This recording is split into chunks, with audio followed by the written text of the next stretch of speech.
Hello everyone. So this is Inari, and I'm sort of looking to do a bit of content on this sort of thing. So with the way The Witcher coming out, because there's a lot of new cards, it's hard to assess which are the best ones to use. If you're sort of like me and you're a little bit short on scraps at the moment, you kind of need to prioritize which cards you're crafting. You can't just get every single one because that's just not an option. So I thought I'd do a bit of a sort of review of some of the newer cards and highlight some of the more important ones you want so you can really get the most out of your scraps. So the way I'll kind of do this is it'll be done faction by faction. Some of the factions may include neutral cards that really fit nicely into what they're trying to do. And we'll just finish off with a couple of cards that I think either aren't as good as they look and can be a bit of a trap. You know, you see them and think, oh, that's amazing, when really they're not. And just cards that are just straight up not good. I'll just get into it. So to start off, we've got monsters. So I don't think the first one's going to be too surprising.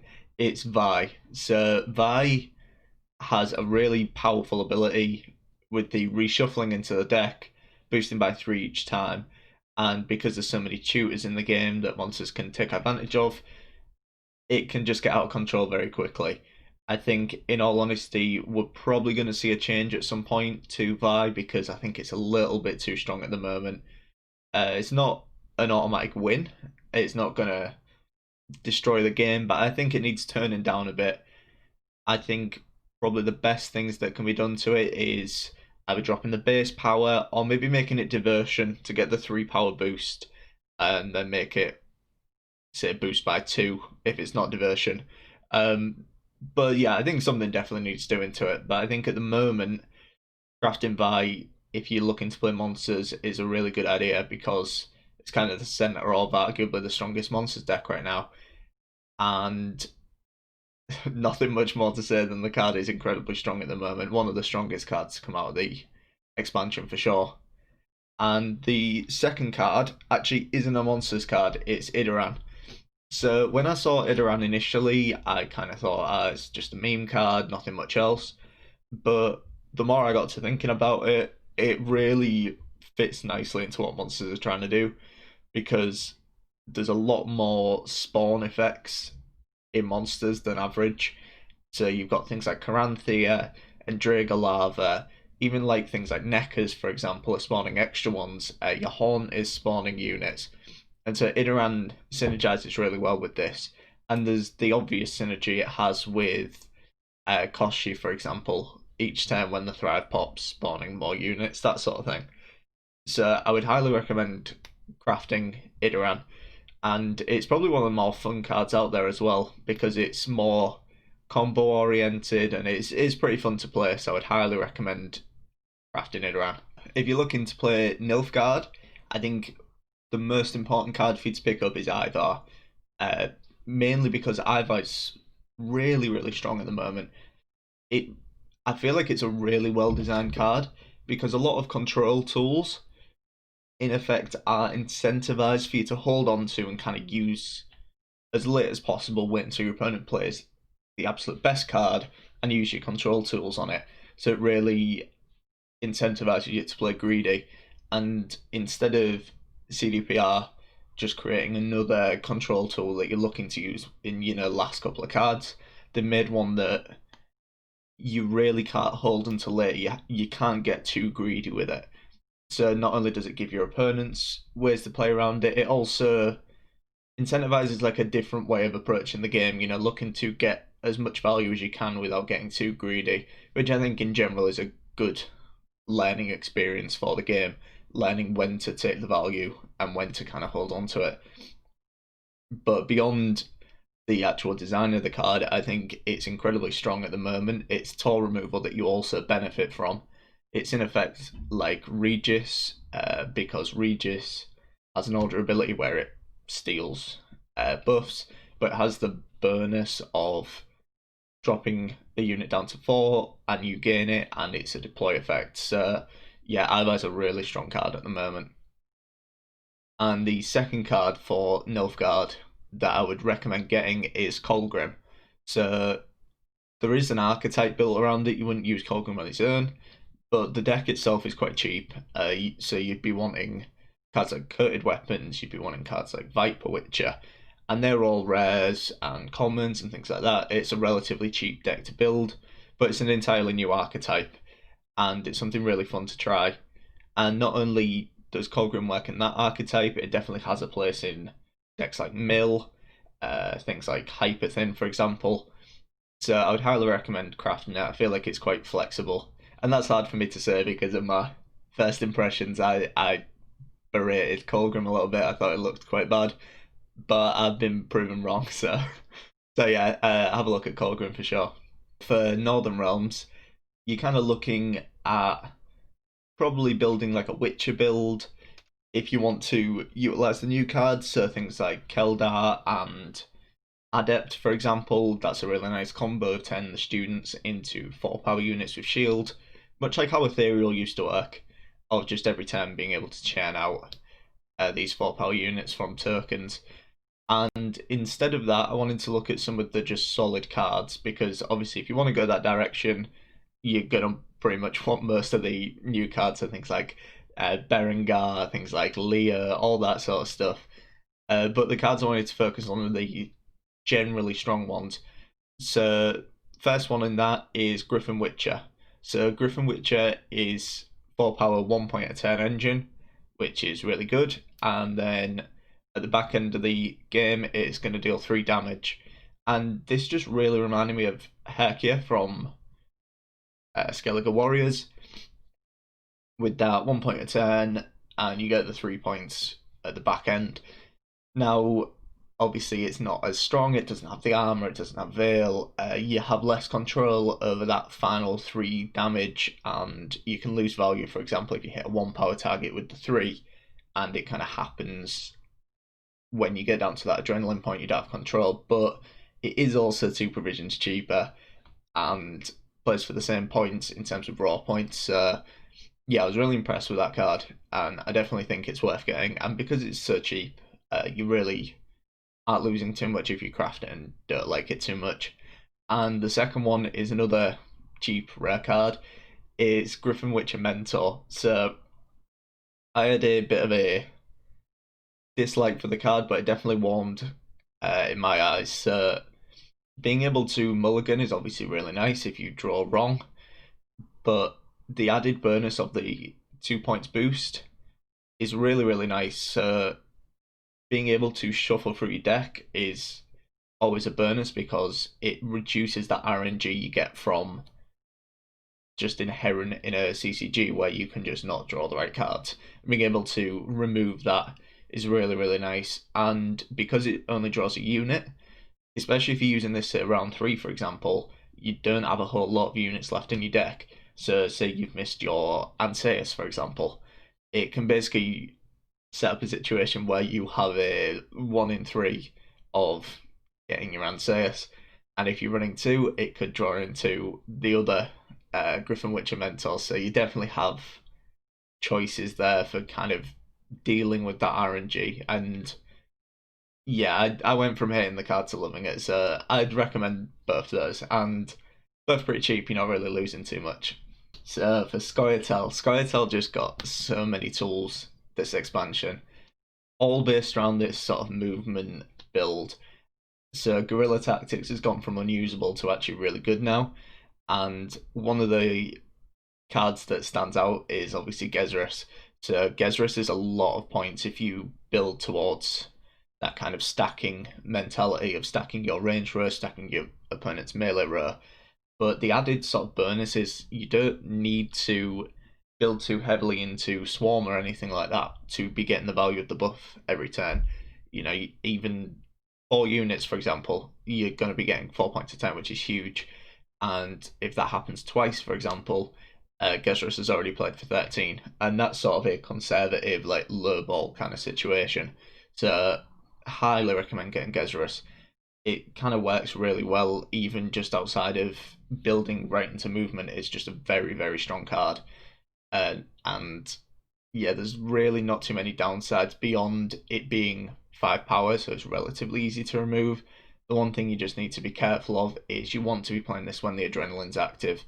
You're leaving it way too vulnerable if you're playing it before this point, and you're just not going to get too much value out of playing it earlier.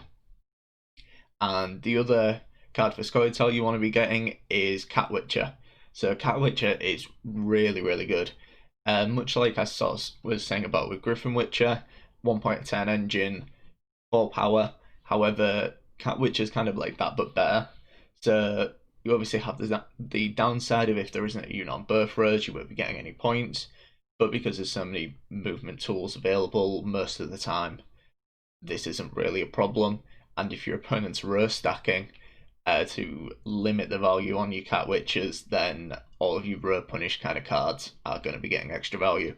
So it has that sort of mind game effect of you may lose points on Cat Witcher's actual effect, but it'll get you a lot more points down the road. And the added bonus of when it hits Adrenaline 4, which actually gives you quite a bit of time, especially in like a round 3. Adrenaline 4 basically means it's going to activate 5 times. So that's just great, and you're getting an extra point a turn, becomes a 2 point a turn engine, and just feels very, very strong. I was really impressed with the card. So you definitely want to be picking up both of those two for scoia'tael at the moment. Sad to say, but Skellige really haven't got too much that's amazing this expansion. As sad, favorite faction, but haven't got too much. However, they have got a couple of things that stand out, but it's mainly on the cheaper side. So first one being Griffin Witcher, Bear Witcher Adept. So this comes down as in effect a 3 power unit, but each turn is healing itself up. And if nothing else, if you have no synergies surrounding it, it's a 7 power for 4, with the bonus of then generating armor to make it even more survivable, which is obviously really nice. However, if you really want to build into that, it synergizes really well with things like Svalbard Priest and Hime Protector. It'll synergize with basically any healing cards or cards that benefit from damaged units or units taking damage. It's going to thrive under. So yeah, really impressed with the card, and again, with it being so cheap, it's definitely worth picking up for sure.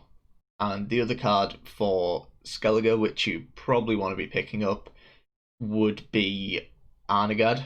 So Arnegad, I think, is really interesting, the dynamic it has. It's the first sort of card of its type that, without having an insane sort of synergy like the Rat Swarm deck, you don't have a way to kind of limit what your opponent can do in the sort of level that things like Arnegad can. So Arnegad has some really interesting synergies with things like Geralt Quen, things like Sucrus, for example, and then if you can Marjoram it as well, you can basically set up a situation where any units your opponent plays are not going to stick at all, and that's really, really powerful.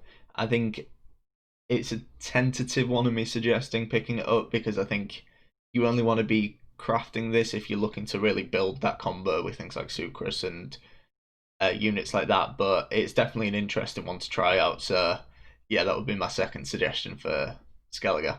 And the last one is one that just got a bad rap, so that's going to be Syndicate. So I think the first one is probably Salamander. So Salamander's really, really interesting. As soon as I saw it, I was like, this is incredible. And I think not only does it have obvious synergies with the like self-poisoning decks, but it also fits really nicely with kind of what Syndicate are looking to do when it comes to the removal. They pretty much solely rely on poison for removal, and being able to set up singular poisons on the board and have a finisher that removes multiple units is really, really nice. Obviously, this has a drawback against factions like Nilfgaard and mirror matches against Syndicate, for example, but yeah, I really like the look of Salamander. It's very tricky to get right, but it's definitely worth picking up if you're looking to play some Syndicate this expansion. And the other one is a lower cost card, but it's Salamandra Mage. So this fits really nicely into a tribute deck, with the damage being quite reliable. You do have to obviously spend your coins, but it does have the passive effect as well. So it feels like a very sort of solid card. It's not something that's going to be, at the center of your deck that you're going to build around, or like something that's going to, blow the game away. But it's just a very, very solid card that really doesn't have too many bad situations. So it's quite risk free running it in effect. Just to finish it off, we'll look at a couple of cards that you probably want to avoid crafting, either because they're misleading or just straight up bad. So first one being Dire. So Dire has incredible interactions with very specific cards, but because of its price and how easy it is to play around, it's really not worth having. So it has obvious like nice matchups against, for example, engines. You can drop it on the opposite row. Engines that are going to generate over time, or something is going to get tall. But setting up those situations is kind of awkward. Your opponent can just play things on the other row, so this is only really good against row locked kind of stuff, which really limits its applications. And basically, there's just better choices. Provisions are always really tight when you get to the point where you're building a really strong deck, and Dire is just a bit too expensive for such a situational kind of effect.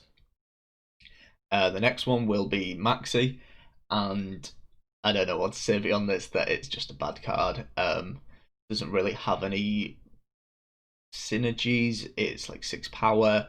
It's not actively applying anything beyond, you know, deck manipulation, but it's not good deck manipulation like this card is, or like drawing and then replacing a card, or placing a card on top of your deck. Nothing like that. It's just kind of making a card go to the bottom. So I guess you can avoid a card if you really don't want it, but that's just not a good direction to go when you're building a deck. You don't want to be putting in a card just so you definitely don't draw another card. It's not really that strong. So yeah, definitely a card to avoid. And the last one I wanted to talk about was Junod of Belhaven. So initially I looked at this and thought, yeah, this is a strong removal tool, pretty good card. But the more I thought about it, it's really not that good. Because if you consider what a damaged unit is, it has to be below its base power, and at that point, it's already providing reduced points for your opponent. And in general, most units, when the damaged, aren't providing that many points. So there are obviously exceptions. So you've got things like Old Spear Tip, for example, or Arnulf from Patch Saddle Fury's leader ability, and sure, you'll get a lot of value if you, for example, get one ping onto an Old Spear Tip and kill an 11 power unit. But most of the time, a damaged unit will be 4 power, 5 power, that sort of thing. And at that point, its effect is really, it's playing a gutting slash. And that's a bit too much to justify for its provision costs. So that's the last one out of the 3 to avoid. So I think that's about it. I've probably rambled on a little too long on this. I would really appreciate if you got to this point in the video. If you like the video, and if you could subscribe to my channel, that would be very much appreciated. I'm going to be recording a fair bit today, so going to be some more content coming soon. So I'll catch you in the next one.